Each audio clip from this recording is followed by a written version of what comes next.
अगर आपको मेडिटेशन और हेल्थ की बातों को अच्छी रीति समझना है तो यूट्यूब चैनल है शिव शक्ति मेडिटेशन बीके कुसुम, फिर सब्सक्राइब करेंगे और जो लक्ष्मी नारायण का आइकॉन है उस पर टच करेंगे तो हमारी चैनल खुल जाएगी। वहाँ प्लेलिस्ट में आपको सब कुछ ग्रुप वाइज मिलेगा। साथ साथ लाइक शेयर और कमेंट भी कीजिए, इससे आपका दुआ का खाता बढ़ेगा, बुद्धि का ताला खुलेगा और आप जल्दी जल्दी आगे बढ़ सकोगे। ओम शांति। ओम शांति। आपका प्रश्न है, छोटे बच्चे का सबकॉन्शियस माइंड कितने साल तक खुला रहता है ताकि हम उसको एक अच्छा योगी आत्मा बना सके? उत्तर है, देखो, इसका एक टॉपिक हमने रखा है, सबकॉन्शियस माइंड में भी आता है कि बच्चा जब छोटा होता है, जब से पेट में है, तब से उसका सबकॉन्शियस माइंड खुला होता है, जब तक कॉन्शियस माइंड डेवलप नहीं होता। और कॉन्शियस माइंड डेवलप होना 5-6 साल के बाद होता है, जब वो चलना बोलना सीखता है, लोगों के साथ बातें करता है, तब धीरे धीरे खोलता है। फिर जैसे जैसे वो दुनियावी चीज़ों में जाता है, कॉन्शियस माइंड की हार्मोन्स उत्पन्न होते हैं, तब ये धीरे धीरे बंद होता जाता है। लेकिन माँ के विचार बहुत जल्दी इफेक्ट करते हैं बाद में भी, क्योंकि वो नाभि से जुड़े हैं। तो इसीलिए रोज सुबह में भी बाद में भी आप उसको दे सकते हैं, जो चाहिए, जैसा बच्चा चाहिए वैसा ही सारा दिन सोचते रहो, उसको सकाश देते रहो, तो वो हो जाएगा जैसा आप चाहते हैं। और इसके लिए ही हमने बताया है कि माँ बाप का सबसे श्रेष्ठ वाइब्रेशंस होता है वो दुआ बद्दुआओं में। मैंने या कुल देवी के टॉपिक में भी समझाया है कि सबसे जास्ती कनेक्शन माँ से है, नेक्स्ट बाप से है। इसीलिए उसके आशीर्वाद भी जल्दी प्राप्त होते हैं, उसके संकल्प भी जल्दी सफल होते हैं, सिद्ध होते हैं उसके साथ। और अगर बच्चे उसके साथ कोई बुरा व्यवहार करता है तो जो मन से हाई निकलती है वो बद्दुआ भी ज़्यादा लगती है।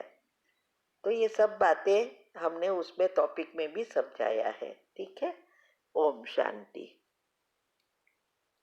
आपका प्रश्न है कि ज्ञान में आने के बाद संस्कारों के वश अगर किसी के आकर्षण में आते हैं तो बाबा कहते हैं कि यह ड्रामा है, तो एक्यूरेट है, पिछले जन्मों का हिसाब किताब है। हम ज्ञान में हैं तो यह समझ सकते हैं, जो कुछ भी होता है उसे हम बिंदी लगाकर आगे बढ़ जाते हैं। परंतु जो लौकिक लोग हैं जिन्हें ज्ञान नहीं पता, उन्हें जब यह पता चलता है तो वो नाम बदनाम करते हैं, कलंकित करते हैं। तो उस समय क्या करें? क्योंकि हमें पता है कि ड्रामा फिक्स है, कभी ऐसा किया होगा, हिसाब किताब है, यह हम समझ जाते हैं। लौकिक परिवार बदनाम करे तो क्या करें? उत्तर है, देखो, कहावत है ना कि घर के मटके पर हम ऊपर कवर कर सकते हैं, लेकिन कुएं या तालाब को नहीं कर सकते। ऐसे ही हम अपने विचारों को कंट्रोल कर सकते हैं, लेकिन सबको तो हम नहीं कर सकते ना। सबके संस्कार अपने अपने हैं और सबकी सोच अपनी अपनी है। तो इससे हम उसको अगर इससे बचना है तो एक ही चीज है, देखते हुए नहीं देखो, सुनते हुए नहीं सुनो। जब आप इसके बारे में सोचेंगे तो आप भी उसके साथ कर्म में जुड़ जाएंगे। अगर नहीं सोचेंगे, बस वो उसका काम है सोचना, उसका काम है बदनाम करना, तो वो उसके ही पाप बनेंगे, आपके नहीं। तो अवस्था खुद को बदलना है, दूसरों को नहीं। क्यों अपने खुद के संस्कार बिगाड़ के बुरे कर्म करे? इसके लिए ही हम कहते हैं 16 ऑडियो आती है तीव्र पुरुषार्थ ग्रुप में। इसमें आता है देखते हुए नहीं देखना, सुनते हुए नहीं सुनना। ये अवस्था बहुत महत्व की है और तभी अंतमति सुगति कर सकेंगे, क्योंकि अभी तो बहुत कुछ होना है और शुरू तो हो गया है ना। तो इसीलिए अंत तक रहना है तो ये अवस्था बनाओ। इसको जो दुनिया को जो करना है वो करे। क्या हमारे साथ नहीं हुआ होगा? और अभी भी हो रहा है। आपके साथ तो कुछ नहीं हुआ है। हमारे तो कितनी बड़ी फैमिली है, क्योंकि बच्चों के बच्चे की भी शादी हो गई है। तो अभी सोचो, तो हमें अगर हम ऐसा आपके जैसा सोचते तो हम आगे ही नहीं बढ़ सकते, क्योंकि हमारे ऊपर नेगेटिव पाप कर्म का लेयर बनते जाते, तो पॉजिटिविटी कहाँ से आएगी? आत्मा में शक्ति कहाँ से भरेगी? तो ये विधि अपनाओ तो सिद्धि जरूर प्राप्त होगी। ठीक है? ओम शांति। आपका प्रश्न है कि आपको एक लड़के से प्यार हुआ है और बहुत कोशिश की, पेरेंट्स के पास रिश्ता भी भिजवाया, लेकिन पिता ना बोलता है। सेंटर वाली दीदी ने कहा बाबा से पूछो, तो बाबा को पूछा तो बाबा ने कहा शादी होगी तो उनसे ही होगी। तो इसमें हाँ, नो डाउट इससे ही होगी। हाँ, तो माता पिता को भी हर्ट नहीं करना चाहती, ना आत्मा को, क्योंकि मत बाबा की मत मानी मैंने, माँ बाप का भी मन नहीं दुखी कर सकती, तो ना आत्मा का। तो क्या बाबा बाबा झूठ तो कभी नहीं बोल सकते अमृत वेला में। तो क्या करूं? जो रिश्ते आ रहे हैं वो सब कैंसल हो रहे हैं। पेरेंट ये सूक्ष्म पाप बनेंगे दोनों की तरफ से। तो मैं क्या करूं? उत्तर है, देखो, पहले तो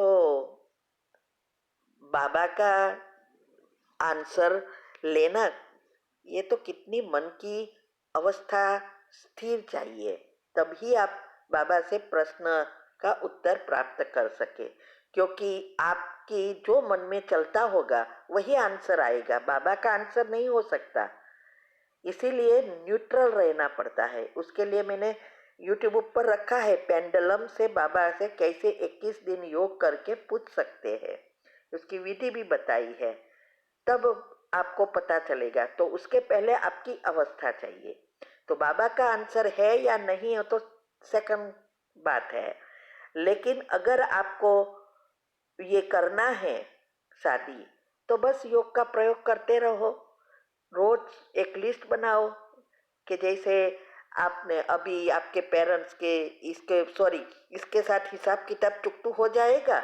जैसे अभी ही मैंने परसों ही उस ग्रुप में भी नई कमेंट्री रखी है, क्षमा सब कुछ अंदर आ जाता है। उसमें एंड में ऐड कर सकते हैं जो आपको चाहिए कि पवित्रता के किरणें अब इस आत्माओं पर पड़ रहे हैं। इस आत्माएं माना आपके हस्बैंड मीन्स के वो लड़के के घर वाले, आपके पेरेंट, सबके वो विजुअलाइज करके क्षमा की करके उसको ये संकल्प दो कि अब इस आत्माओं के बीच के सब हिसाब किताब चुकतू हो गया, पुण्य का खाता ऊपर आ गया, अब बुद्धि स्थिर हो गई है और अब मेरे माता पिता भी रियलाइज उसको हो गया है और शादी के लिए हाँ कर दी है, अभी हमारी शादी हो गई है। तब तक का सारा सीन बनाओ और सकाश दो, एक ही जगह एक ही समय। उसकी विधि हमने यूट्यूब पर रखी है। योग के प्रयोग में जाएंगे तो सब मिलेगा, उस अनुसार करेंगे। 10 सबकॉन्शियस माइंड के नियम भी करेंगे और फिर बाद में बाबा से पूछेंगे मन को तटस्थ रखकर, तो तो रियल जवाब मिलेगा। ठीक है? और रिश्ते आने दो, भले टुकराओ जाने दो, तब इसमें भी कोई भलाई होगी। ओके, ओम शांति।